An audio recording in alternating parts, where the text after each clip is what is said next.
अस्सलाम वालेकुम। हमारी गुज़श्ता वीडियो के अंदर हमने बात की थी जियो पॉलिटिक्स की, और ये डिस्कस किया था कि अब हमें क्या करना चाहिए कि हम खुद को इन हालात के साथ साथ चला सकें और हम हिम्मत ना हारें, हम जो अपना बेस्ट दे सकते हैं उसके लिए कोशिश करें। उसमें हमने बात की थी कि हमें ज़रूरत है कि हम एजुकेशन को और इस्लाह को मज़ीद से मज़ीद आगे बढ़ाएं, ताकि जहाँ पे हम एक दूसरे को संभाल सकते हैं शऊर के ज़रिए, तालीम के ज़रिए, और इन हालात का मुकाबला कर सकते हैं। हम टूट नहीं सकते, इन हालात के साथ कंप्रोमाइज़ नहीं कर सकते, बल्कि मज़ीद हार्डशिप्स को फेस करने के लिए खुद को स्ट्रॉन्ग कर सकते हैं। वहीं पर जराइम को और नेगेटिव चीज़ों को भी, नेगेटिव फोर्सेस को भी हम बेहतर अंदाज में काउंटर कर सकते हैं। दूसरी बात उसमें ये की थी कि सिर्फ मशवरों पे और एक दूसरे को नसीहत करने पे हमें जोर नहीं देना, बल्कि हमें कोशिश करनी होगी कि हम कुर्बानी दें एक अच्छी नेशन की तरह, और एक अच्छे मुसलमान की तरह। हम लोगों को ज़रूरत है कि हम एक दूसरे का हाथ थामें इन मुश्किल हालात में। हमारे पास जो भी है, जिस तरह मिसाक मदीना के अंदर हुआ था, हमारे असलाफ ने, हमारे बड़ों ने, हमारे सहाबा कराम ने कुर्बानी दी थी मुहाजिरीन के लिए, कि जो उनके पास था उसके अंदर से उन्होंने आधा आधा अपने मुहाजिरीन भाइयों के लिए शेयर किया था, बांटा था।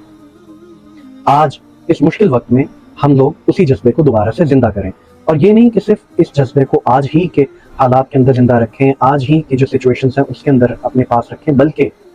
ये वो सिचुएशन है जो हमें सबक देती है कि हमें उन जज्बात को हमेशा के लिए अपने अंदर बसाना चाहिए, ताकि ज़िंदगी में कभी भी अगर हम लोगों को मुश्किल पेश आए तो हम उसका मुकाबला कर सकें। जब भी इन्फ्लेशन आती है या ये वॉर्स वगैरह चलती हैं, चाहे वो एक कंट्री की जिसमें हम खुद रह रहे हैं उसकी कोई जंग हो, या कोई इंटरनेशनली कॉन्फ्लिक्ट हो, उसका इम्पैक्ट आ रहा हो जियो पॉलिटिक्स का, हर सिचुएशन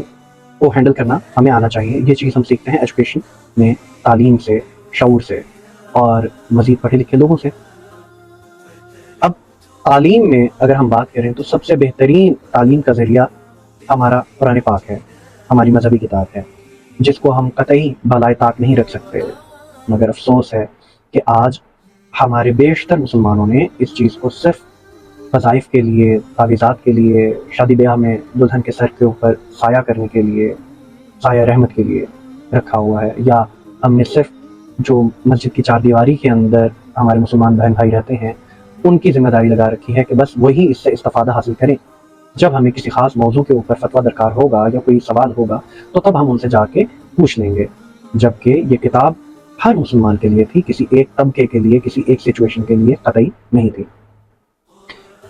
सूरह अंबिया के अंदर अल्लाह अज़्ज़ा वजल हमें बताता है, जिसका मफ़हूम ये है आयत नंबर 10 का, कि ये वो किताब है जिसमें हमारे लिए नसीहत है, इसमें हमारा जिक्र मौजूद है। तो जो मौजूदा सिचुएशन है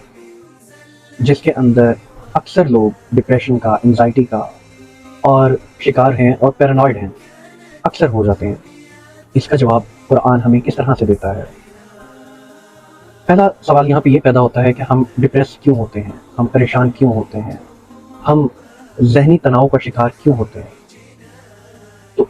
उसके पीछे जो वजह होती है वो ये होती है कि रिस्क की तंगी, किसी अपनों का बिछड़ जाना, किसी करीबी का इस दुनिया से रुखसत हो जाना, या समटाइम ऐसा होता है कि हम बहुत मेहनत कर रहे होते हैं, बहुत कुछ कर रहे होते हैं, लेकिन जिस तरह से हम स्ट्रगल कर रहे होते हैं उसका आउटपुट उस तरह से हमें नहीं मिल रहा होता। अल्लाह अज़्ज़ा वजल इस मामले में सूरह नजम के अंदर हमें आयत 39 से आगे अगर हम पढ़ें तो समझाता है, बताता है, गाइड करता है, रहनुमाई देता है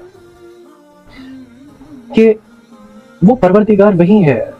जो मुर्दों को दोबारा जिंदा करेगा, जो हमें जब हम रोते हैं तो हमें हंसाता है, जो हमें खिलाता है, पिलाता है। वो परवरदिगार आलम इस सूरा में, इस जगह पे हमें हमारे हर सवाल का जवाब दे रहा है, और वो हमें बिलाखिर बताता है कि वो वही परवरदिगार है जो हमारा पालने वाला है, जिसने हमें और इस जहां को जिसमें हम रह रहे हैं, जिसका निज़ाम वो चला रहा है, उसका खालिक है, उसका पैदा करने वाला है। प्यारे नबी सल्लल्लाहु अलैहि वसल्लम, जिनकी ज़िंदगी हर मोड़ पर, हर ज़माने में हमारे लिए मिशा ले रहा है,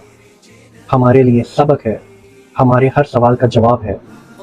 जब वो परेशान हुए جب ان کو مشکل پیش آئی تو ان کو اللہ عز و جل نے کس طرح سے جواب دیا. مگر یاد رکھیے کہ قرآن جو ہے وہ کسی ایک خاص وقت کے لیے، کسی ایک خاص طبقے یا خطے کے لیے نہیں ہے. قرآن کی آیات آفاقی ہیں، یہ ہر شخص کے لیے ہیں، ہر خطے کے لیے ہیں،